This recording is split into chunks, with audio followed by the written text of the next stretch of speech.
So I think we can start. I was asked to present Raúl Vicente.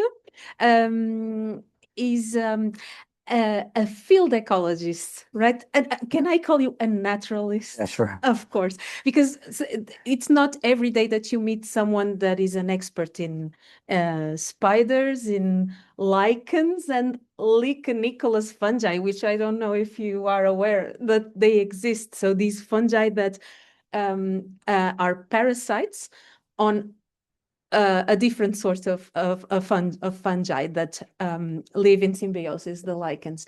He's going to talk about these boreal rainforests that I don't. Also, I don't know if you are aware of this kind of rainforests. So we usually associate rainforests with tropical rainforests, and there's these two groups, I would say, of boreal and temperate rainforests that people are less aware. We have in Portugal, in northern Portugal, supposedly representatives of temperate rainforests, especially in Peneda Gerês National Park. And associated with rainforests, namely boreal and temperate, are these cryptogam diversity. So can I say something? So cryptogams,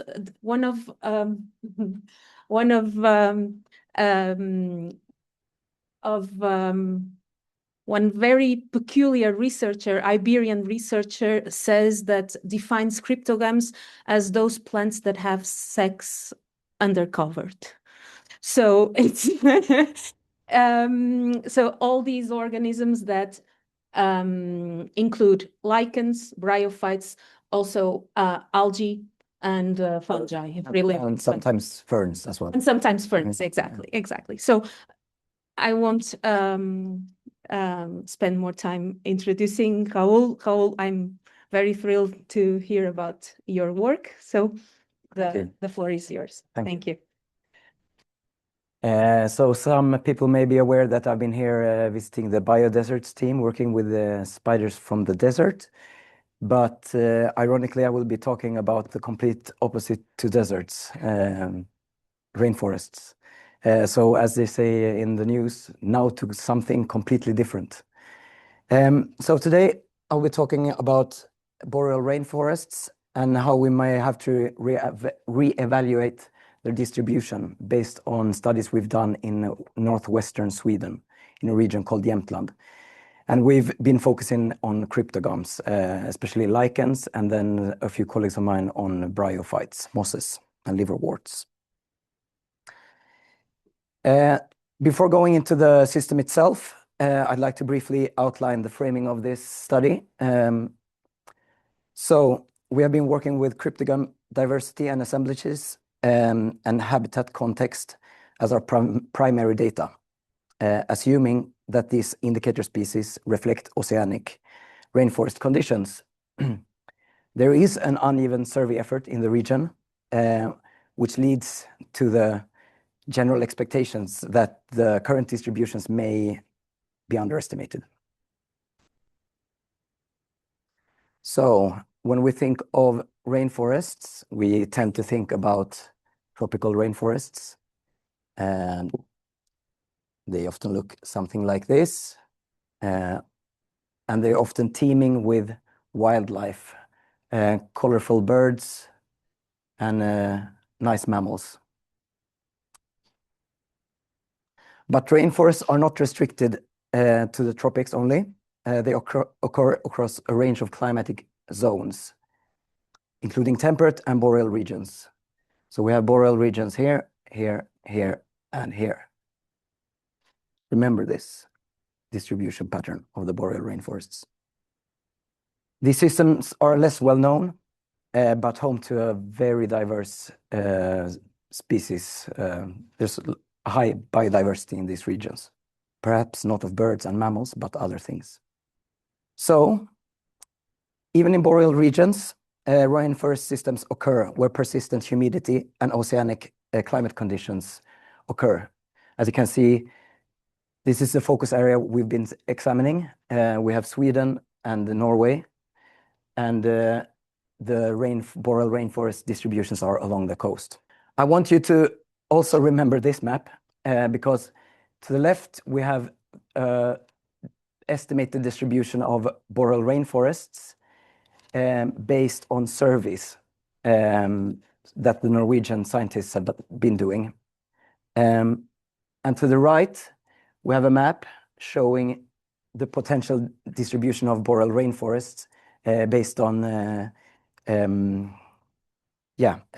computer model, taking into account climate data and such.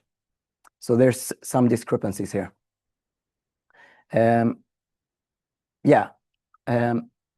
This zone here, up here, is called the Trøndelag rainforest element. Trøndelag is this region, and Trondheim is the capital of that region, you can say, the biggest city. And compared to tropical rainforests, they look somewhat different. This is from Norway. So rainforest is not a climate, it's a climate, not latitude. So what actually defines a rainforest? It's the biological communities, forest continuity. There needs to be old trees, substrates for the species to grow and occur. And I've included this table here, this figure. It's an old figure because the definitions of rainforests have evolved over time, but still it illustrates the temperature gradient and the precipitation gradient here. We have boreal rainforests here, quite low temperature, and rain of this amount. I will get into this further on. These forests or these systems can also be defined quantitatively by data, climate data.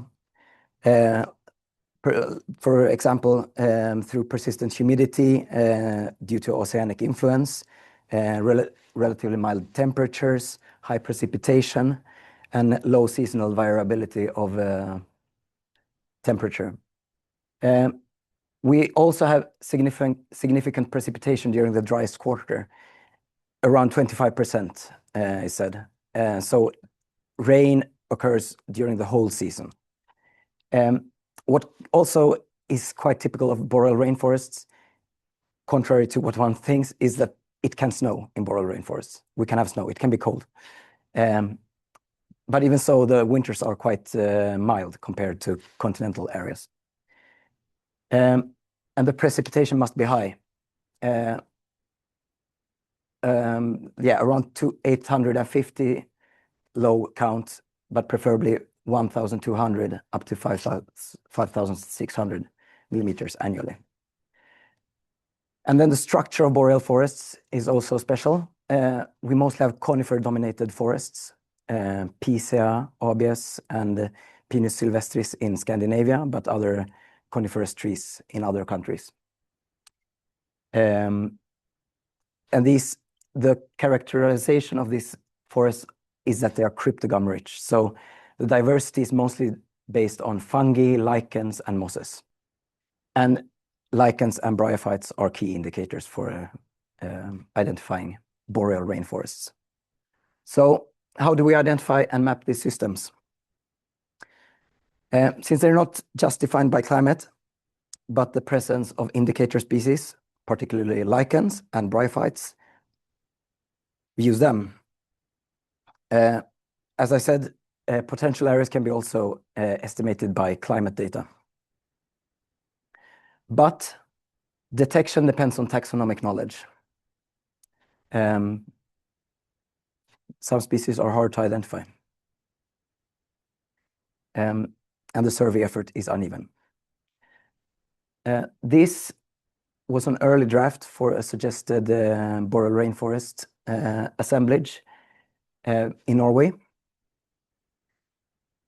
I won't go into all the species, but this is based on expert knowledge. This list is still used, with exception of some species that have not been excluded, and some have been included later on. So based on the topography of these forests and the hydrology and climate and species composition, the Norwegians have subdivided forests, boreal rainforest, into different subtypes. We have the Namdal type, which are ravines in marine deposits, quite like marine delta deposits. They're not steep ravines always, and they're very humid. The soil is, the marine deposits are very fine, so it retains water a very long time. So they're humid for long times of the year. They are also characterized by having lots of cyanolichens growing on the picea and the spruce twigs, lobarian communities and stuff like that. Then we have the Fossen-Brønnøy type, which is located on slopes, on lee-side slopes, where the wind does not blow away all the humidity, and where humidity can accumulate. Then we have this subtype, Løvrik boreal regnskog, deciduous boreal rainforests, dominated by deciduous trees, like alder and rowan. And then we have this refugial rainforest type, close to waterfalls and steep ravines where the humidity can accumulate in high amounts. And these spray zones from waterfalls can be far away from oceanic regions. They can be quite far away, but still contain rainforest species. So it's a refugial hub for many lichens and bryophytes. And yeah, they can stand there and wait for the next pluvial episode and then spread if they want to, or if they can exist so long. I will also mention related oceanic communities, because we have in these regions also boreal hepatic heaths, which are bryophyte-dominated systems, usually associated with pine trees as well, but quite open areas with very unique liverwort compositions. And in Norway, or in northern parts, we have also kystfuruskog, coastal pine forests, which are pine-dominated forests. And usually we associate pine forests with, they're fire dependent. Pines need to grow after fire. In these regions, there's old growth pine forests that seem to be very fire refugial, that there hasn't been fires for a very long time. But they have same composition structurally, but different species compositions because of the climate. And yeah, we have the subtypes here. This is the Namdal type. This is the Fossen-Brønnøy type on the slopes. Yeah, I can mention on this Fossen-Brønnøy type, the slopes, the lichen diversity and bryophyte diversity is often associated with deciduous trees, not necessarily pine trees or coniferous trees. And then we have deciduous boreal rainforests. So what happens beyond well-studied areas? In Norway, it has been well-studied, the boreal rainforests, but similar environmental conditions seem to go further east into Sweden.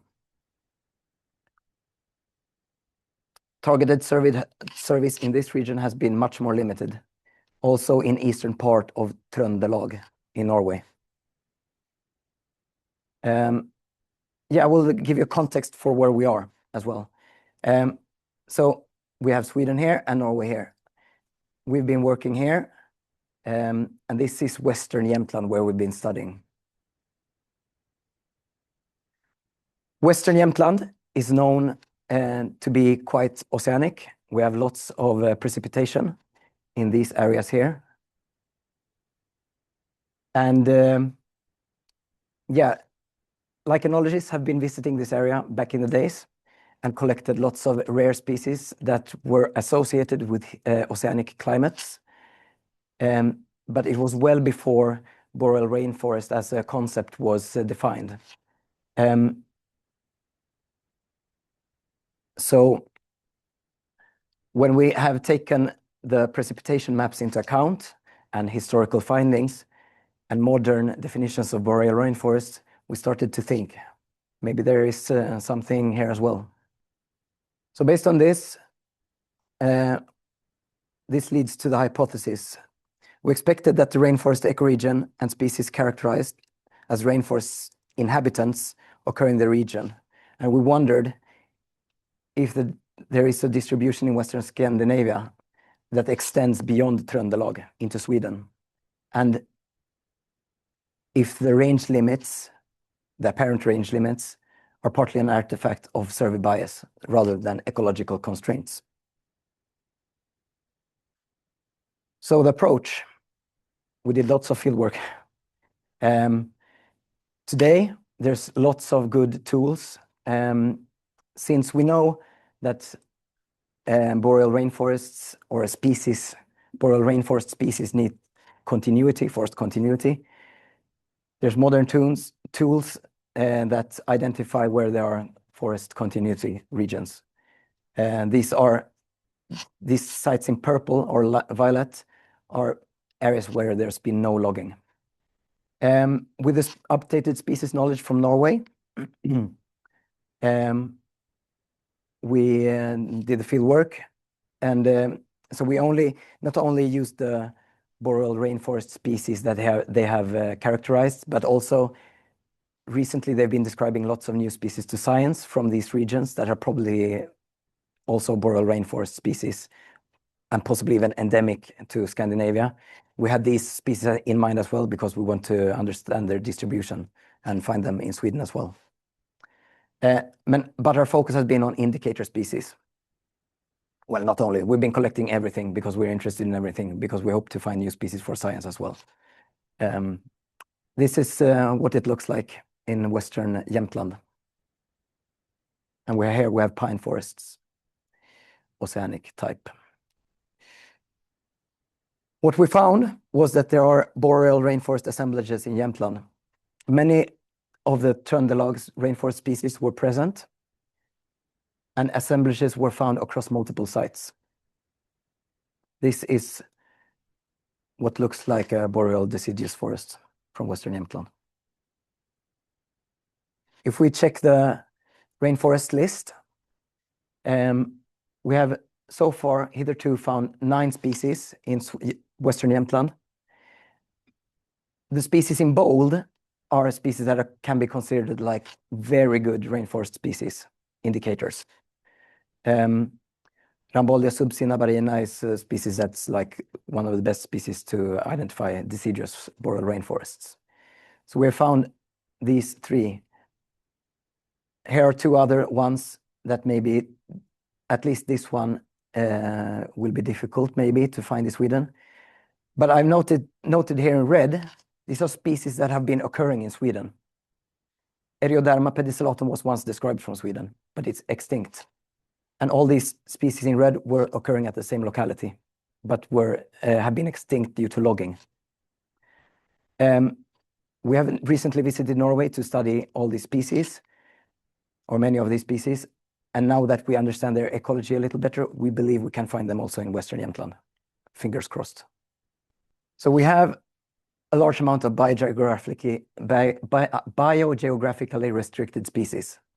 Many indicator species present in multiple localities, consistent with boreal rainforest systems, and both lichens and mosses. One exciting finding was this, which we have found in 3 localities. Peltigra britannica, which is an oceanic species, only known from 1 record in southwestern Sweden. Thought extinct, but we found it in Western Jämtland. And this is common along the Norwegian coast. So I will go through some distribution patterns. Maybe you can recall the map of where we have boreal rainforests. So this is the distribution of Beatora tönsbergi, in Swedish Atlantknopplav, which occurs here in Western Sweden, Norway, and in this boreal rainforests of Alaska and Northwest America. We have Hypogymnia hulteni, with a similar distribution, also occurring in these rainforest areas here and these rainforest areas here, usually growing on thin twigs of spruce. We have Ramboldia subcinabarina, which was described from Norway. It occurs here and here. You start to see a pattern, right? And then we have this sphagnum moss, also occurring in these boreal rainforest areas here. Some of these points, I don't know, it's probably just erroneous data. So we observed assemblages associated with several habitat types described from Norwegian boreal rainforests in Western Jämtland. So the boreal rainforest and oceanic communities we found were in ravines and humid slopes.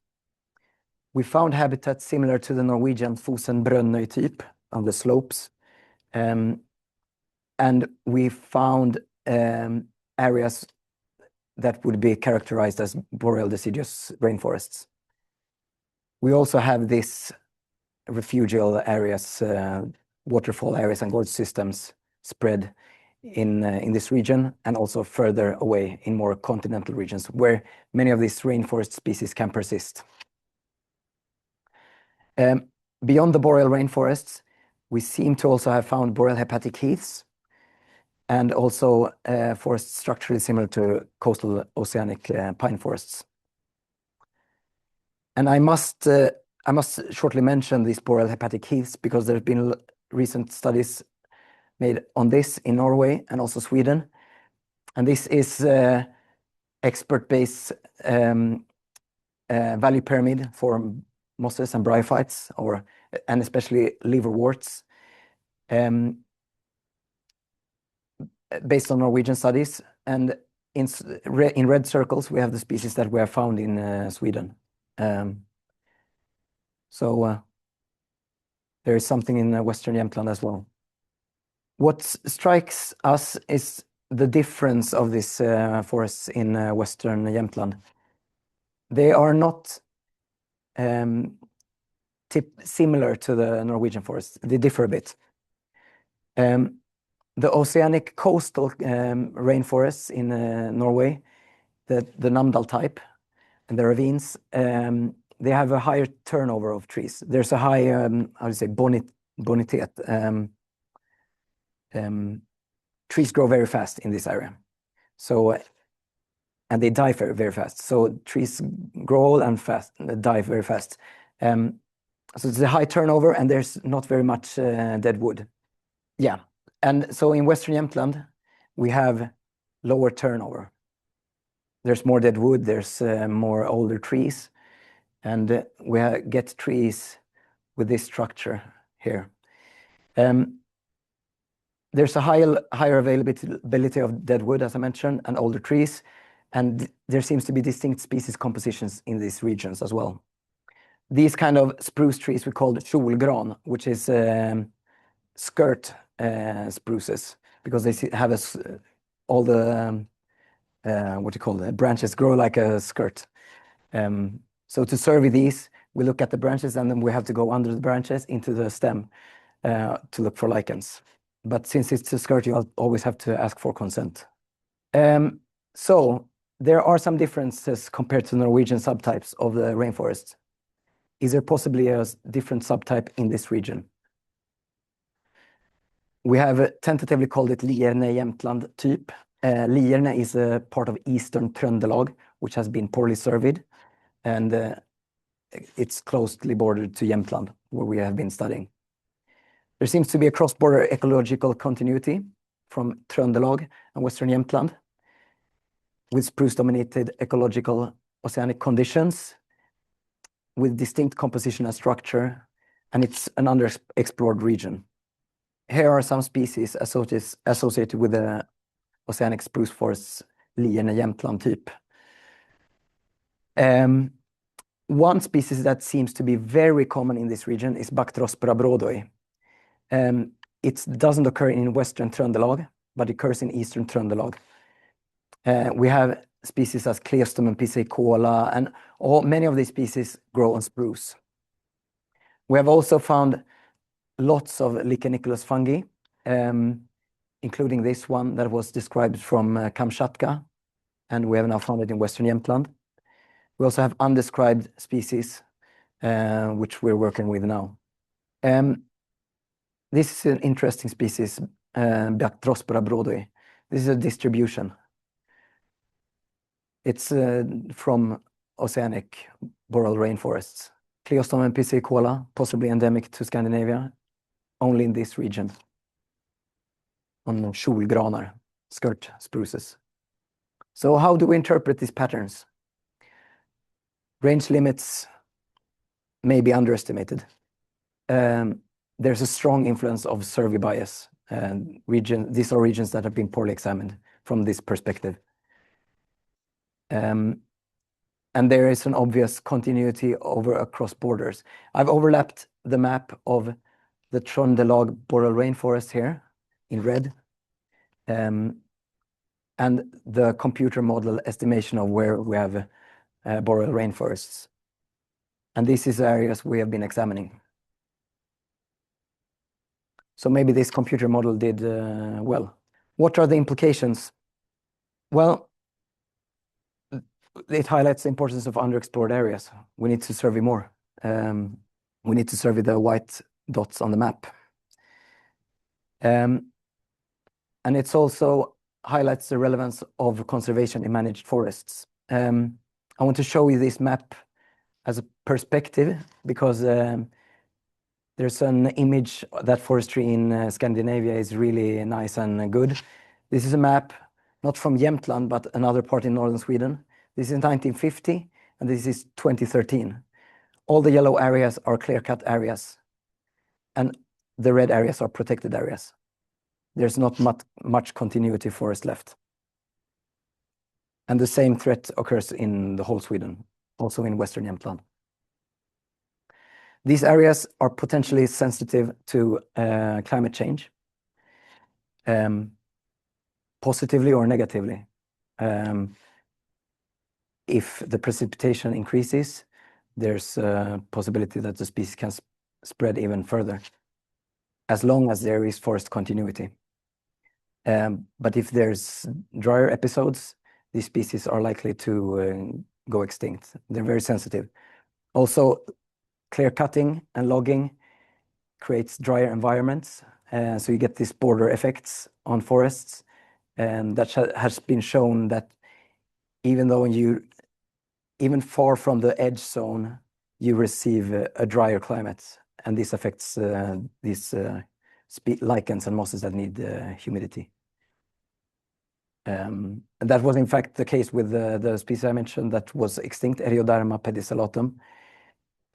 It was found in a region, Värmland, in southwestern Sweden, and they protected the area,